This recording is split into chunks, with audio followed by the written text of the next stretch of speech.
આપણા ગામની અંદર શિક્ષણ માટે કોઈ એવી સુવિધા છે, કોઈ શાળા, અને એમાં કેટલા વર્ગો ચાલી રહ્યા છે અત્યારે?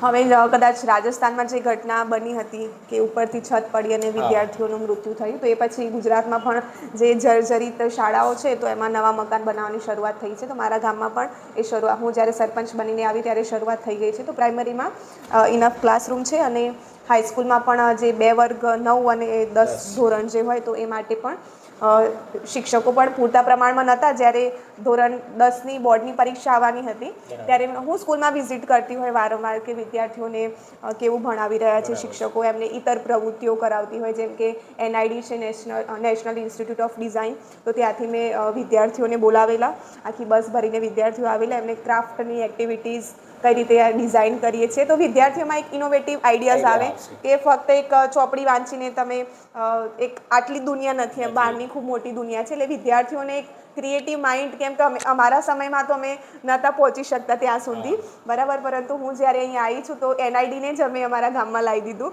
અને વિદ્યાર્થીઓને એક ક્રિએટિવિટી આવે એ માટે હું સતત પ્રયત્નો કરું છું.